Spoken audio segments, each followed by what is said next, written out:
tenemos en la vía telefónica a Julio Curi. Él es parte del cuerpo de abogados de los miembros de la Cámara de Cuentas que están objetando ese allanamiento y están pidiendo una reparación y sanciones. Buenos días, Julio, ¿cómo estás?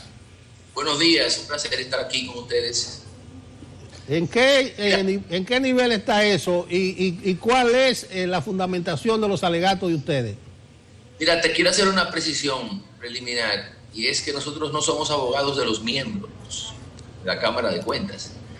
Ese es un error tal vez no muy cándido de parte de algunos usuarios de las redes sociales para tachar como moralmente o éticamente ilícito o inapropiado el pago de los honorarios que nos hizo la Cámara de Cuentas. Es decir, la Cámara de Cuentas es un órgano constitucional que, de acuerdo con su propia ley 1004, tiene personalidad jurídica. Es obvio que la tenga por las operaciones que desempeña en el Estado social y democrático de derecho que nos gastamos. Entonces, nosotros hemos presentado no una, no, sino 5 instancias a nombre de la Cámara de Cuentas. O sea, no de los miembros, sino de la Cámara de Cuentas. No, vale la aclaración. ¿En qué estamos, Julio? ¿En qué está? Todavía está en estado de fallo. Lo que se presentó fue una instancia principal en nulidad del allanamiento que se realizó por una serie de razones. Fueron muchas las que se esgrimieron en sustento a la nulidad invocada. Y también presentamos una acción ante el Tribunal Constitucional en conflicto de competencia. Y pudiera explicar ambas instancias. Ya se han dictado 2 decisiones a favor de la Cámara de Cuentas que el licenciado Wilson Camacho se ha complacido en desacatar. Esa es la justicia independiente.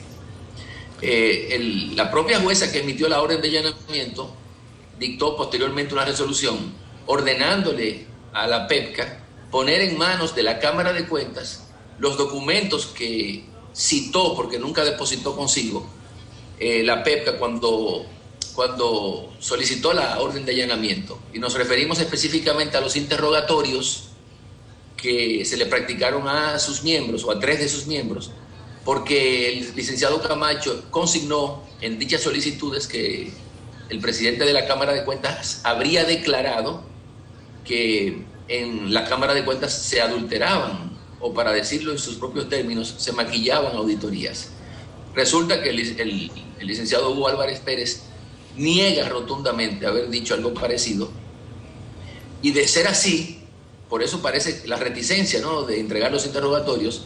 Entonces es claro que Wilson Camacho habría hecho constar como ciertas unas declaraciones que nunca se ofrecieron, y eso probablemente sea constitutivo de un delito. Esa decisión fue recurrida por la PEPCA en oposición, que era el único recurso abierto de que disponían, y la jueza de la Instrucción Especial de la Suprema Corte de Justicia lo rechazó y confirmó la decisión previamente dictada.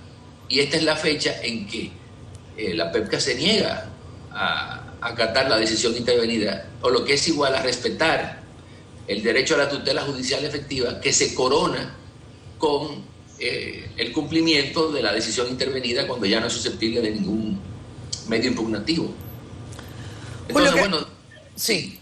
La pregunta es, tú haces esta denuncia y la has mantenido incluso durante varios días a través de redes sociales, insistiendo en que el Ministerio Público se niega a proceder de la manera que apuntas. ¿Qué corresponde entonces ahora según ley?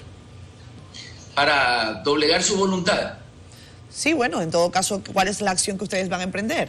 No, con relación al desacato, desgraciadamente en nuestro país no está tipificado como ilícito penal el incumplimiento voluntario de una decisión firme. Ese es el caso. Ahora, ¿a qué puede dar lugar esto? A una demanda de responsabilidad patrimonial contra el Ministerio Público y también solidariamente contra Wilson Camacho, porque él lo que alega es que el Ministerio Público dictó un auto, es decir, un acto administrativo del propio órgano persecutor, en el que dispuso el secreto de las actuaciones. Supongamos que sea cierto, no lo conocemos el acto. La pregunta que habría que formularse aquí es si un acto propio de un órgano que ha sido encausado puede predominar, puede prevalecer por encima de una decisión jurisdiccional firme, es decir, que adquirió autoridad de cosa juzgada. Y ustedes, por la lógica, deben responderse. Eso es imposible. Nada está por encima de lo que decida un tribunal cuando el fallo no es susceptible de ser impugnado por ninguno de los recursos habilitados. Me preguntaban sobre la acción constitucional en conflicto de competencia. Ahora no recuerdo cuál ha sido la pregunta. No, las acciones que están en curso, legales, que son varias. Mira, sí, yo supongo que en el curso de esta semana la magistrada Garavito decidirá la instancia de nulidad que se presentó, y lo del Tribunal Constitucional pudiera demorar 2 meses, 3 meses a lo sumo, porque son bastante, las pocas veces en que se han presentado acciones de este tipo las ha fallado con cierta premura. Lo que hemos sostenido es que la Cámara de Cuentas es soberana para determinar cuáles son los órganos de la administración pública que debe auditar. Eso está tanto en el artículo 250 constitucional como en su ley 1004. Eso se hace en base a una planificación anual. Existen 3 tipos de controles, que son las auditorías financieras, las auditorías de gestión y las investigaciones especiales, que son las que se realizan cuando se sospecha de la comisión de ilícitos penales en el manejo de fondos públicos en una obra determinada. La Constitución establece una excepción para el ejercicio soberano de esos controles, y es a favor del Congreso Nacional, señalando en ese artículo 250 que a requerimiento de ambas cámaras o de una de ellas, la Cámara de Cuentas, no las cámaras legislativas, pueden realizar investigaciones especiales, no así auditorías. Es decir, el ámbito de las auditorías está plenamente reservado a la discrecionalidad de la Cámara de Cuentas. ¿Qué fue lo que sucedió? Que el Ministerio Público, sin tener autoridad constitucional, ni legal, ni reglamentaria, le exigió entre octubre y febrero a la Cámara de Cuentas realizar una treintena de auditorías y unas 20 o 25 investigaciones especiales, no teniendo, repito, autoridad para ello, porque solamente el Congreso puede solicitarle a la Cámara de Cuentas investigaciones especiales, no así auditorías. Una auditoría demora, señores, 7, 8 meses en hacerse.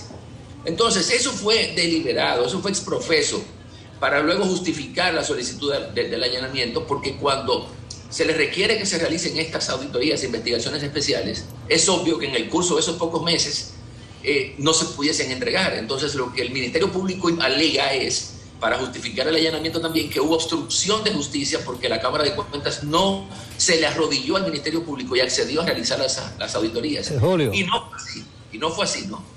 Porque la Cámara de Cuentas, en un ejercicio tal vez de censurable genuflexión, respondió al Ministerio Público diciendo que iba a realizar las auditorías. Pero en ese tiempo fue sorprendida con el allanamiento, porque supuestamente había una oposición o reticencia a colaborar con el Ministerio Público. Julio, llamó la atención de la opinión pública el aparataje político-militar. Dice Camacho que era para cuidar el perímetro, pero bien, ¿ustedes tienen constancia de qué se llevó la PECA de allá? ¿Fue a buscar alguna documentación en específico o fue un allanamiento indiscriminado? ¿A ustedes le levantaron acta de qué se llevó la PECA? Magnífica pregunta, porque también en sustento a la instancia de nulidad se esgrimió la ausencia del objetivo específico del allanamiento. Fue una especie de cheque en blanco, y eso traduce la orden ya de por sí en nula, porque en virtud del Código Procesal Penal la orden debió haber especificado qué objetos estaban ellos autorizados a buscar y a secuestrar, y no hacer esto como una especie de como dije ya, de cheque en blanco. Entonces, efectivamente, el Ministerio Público llegó allí sin saber exactamente qué era lo que quería secuestrar, para sustentar supuestamente una acusación en contra de los miembros de la Cámara de Cuentas, y, digamos, se lo llevó absolutamente todo: audios, documentos internos que en virtud de la ley 1004 deben preservarse en los archivos de la Cámara de Cuentas. Imagínense que se decida también allanar al Tribunal Constitucional o a la Suprema Corte, que son órganos constitucionales extrapoder, o a la Junta Central Electoral en medio de un proceso electoral. Eso es peligrosísimo, pero todavía peor, cuando concluye el allanamiento, el señor Camacho no entrega el acta de allanamiento, que estaba obligado a hacerlo al término del allanamiento, o al menos haberlo hecho un día después y cotejar todo el secuestro de forma contradictoria y presencial con alguien de la Cámara de Cuentas para saber qué fue lo que ellos se llevaron. Esta es la fecha en que la Cámara de Cuentas no dispone ni del acta de allanamiento y la fecha en que se ignora qué finalmente se secuestró entre tantas valijas que se llevaron de la Cámara de Cuentas. A nosotros nos ocurre el convencimiento que el propósito del allanamiento era otro. Eso fue toda una excusa, una pantomima de parte de Camacho para generar tal vez elementos probatorios que tiendan a fundamentar acusaciones contra otros órganos del Estado, específicamente de la Administración Pública Central, durante los 8 últimos años. Y por eso es que él se niega sistemáticamente a entregar esos interrogatorios, porque él sabe que Hugo Álvarez no declaró lo que él dijo para justificarle a la jueza María Garavito la necesidad de allanar la Cámara de Cuentas. Y ahí estaría él verdaderamente metido en una camisa de 11 varas. Bien, pues muchísimas gracias, Julio. Julio Curi, abogado de la Cámara de Cuentas, ha tenido la gentileza de atendernos a esta hora de la mañana. Entendemos que podríamos conversar contigo más adelante, Julio, conforme vaya avanzando el proceso. Gracias. Siempre que quieran.